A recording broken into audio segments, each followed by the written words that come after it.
Live from Fargo and serving you on TV, online, and on the go. This is Valley News Live at 6. I had blood gushing out of my mouth. My hand was covered in blood. I was spitting teeth out in my palm. There was blood all over my shirt, all over my pants, all over my shoes. A man's jaw is broken, had to be wired shut after he says he was attacked unprovoked by 6 men in downtown Fargo this past weekend outside of Fort Knox. 22-year-old Bailey Barber of West Fargo says he feels like police are brushing his case off and aren't looking for the men he says are responsible. Valley News Team's crime and safety reporter Bailey Hurley talked with the man who says he just wants answers. I don't go downtown looking for fights. I go downtown to have a fun time, especially when I'm highly outnumbered. There's no way I would put myself in that situation. It was bar closed in downtown Fargo on Saturday night when Bailey Varberg was trying to make his way back to his friends outside of Fort Knox. I said, excuse me, like, my bad. And one of them, for some reason, took offense to what I said, and he said, yeah, it is your bad. Varberg says he didn't have much to drink, but the sidewalks were packed with people, making it hard to get around.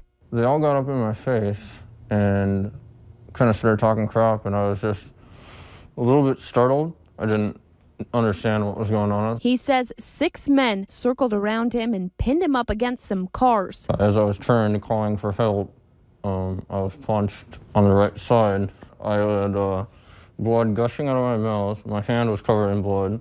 I was spitting teeth out in my palm. I'd split my jaw right down the middle.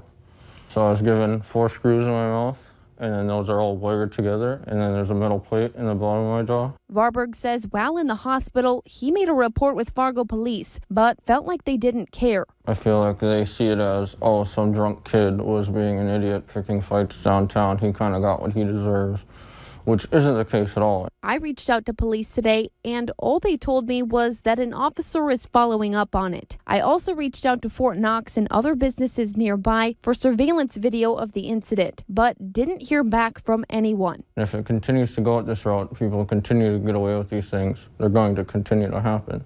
In Fargo, Bailey Hurley, Valley News Live.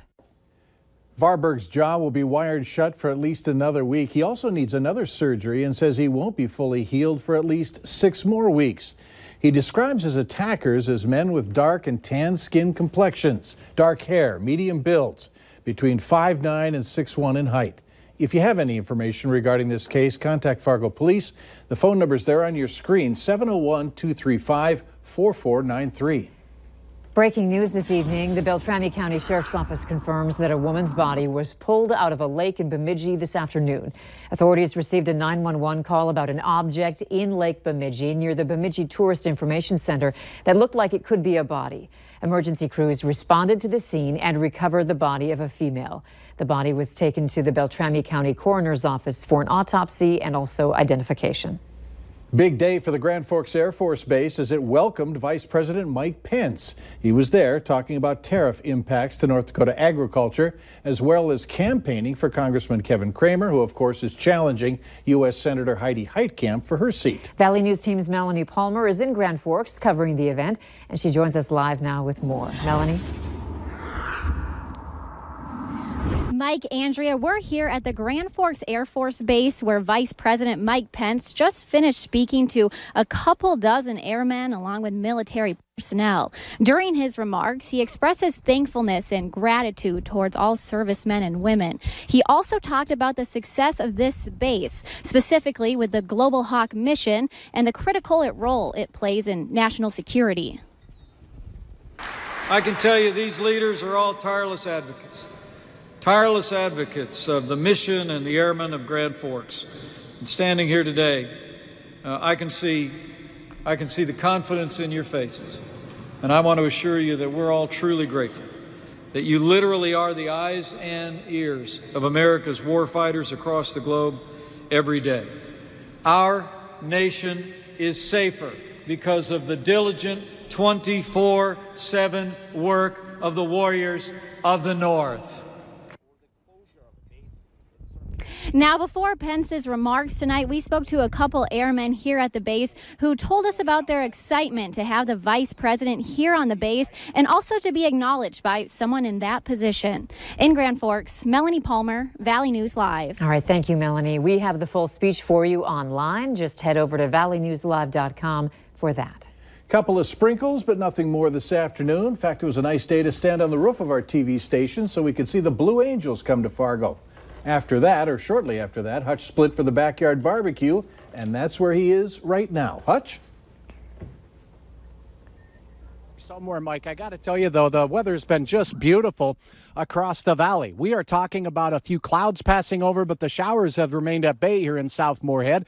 Here is a look at the radar. We do have a few passing showers, and from time to time, we've noticed a rumble of thunder within those showers as well, making their way across the region. Most of the activity, though, in the southern half of the viewing area. And again, just quick hit-and-miss sprinkles and showers. That's about it. The rest of us fairly quiet, although we have a northwest breeze.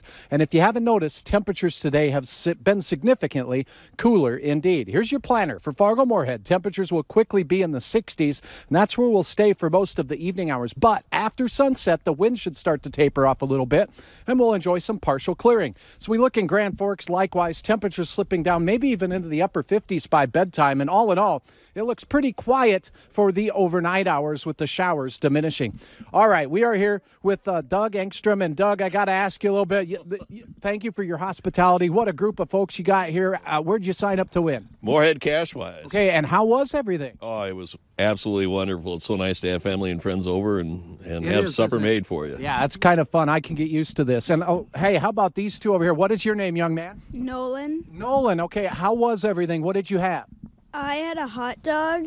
And on a scale of 1 to 10, was it right there at a 9 or a 10? 10. 10. All right, very good. We got a good. And what is your name, young lady? Olivia. Olivia, did you like your food today? Very good. All right, that's all thumbs up here from the Backyard Barbecue. For now, we'll toss it back into the studio. Coming up in a few minutes, so we'll have a look at that weekend forecast. If you have outdoor plans, the air show maybe, we'll have an idea of what you can expect weather-wise here in a few moments. All right, thanks, Hutch.